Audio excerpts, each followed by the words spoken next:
It was a cold night in California, one of those nights when the wind slips through the trees like a persistent whisper, and the road feels far too long for two young people who only wanted to be alone.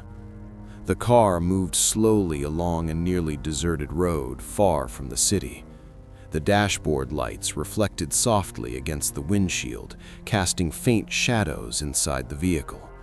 The radio played quietly, a slow, almost romantic song filling the space with a false sense of comfort. Everything felt normal. Too normal. Without warning, the music cut off. The radio crackled. Then a trembling voice broke through the silence with an urgent tone.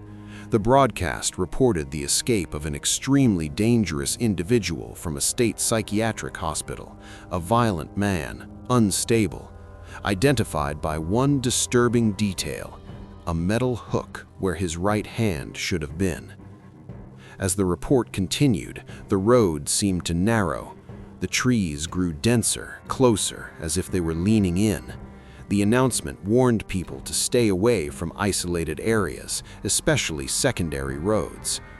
That was exactly where the car was.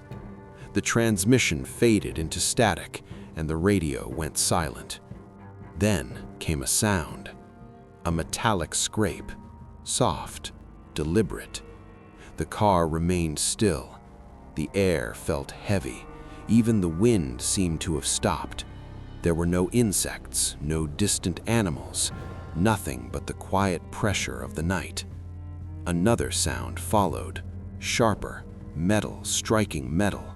The engine hesitated before starting, stretching a single second into something unbearable. Then it came to life, and the car sped away, leaving the dark road behind.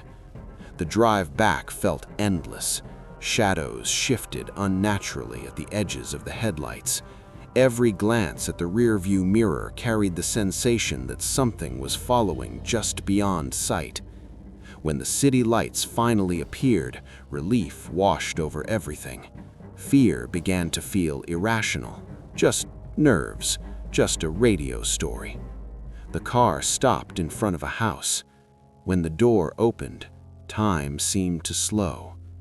Hanging from the handle, gently swaying in the cold air, was a metal hook, old, scratched, rusted, still faintly warm. No one was there. No footsteps, no movement. Police reports were filed. The hook was taken as evidence. Searches were conducted, but the escaped man was never found.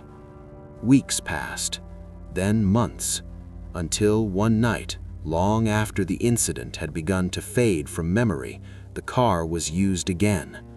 As it sat quietly in the driveway, the radio turned on by itself. Static filled the speakers, and beneath it, a familiar metallic scraping sound echoed softly. The next morning, the car was found unlocked, the door slightly open, and on the inside of the handle, from the place no one thinks to look, another hook was hanging.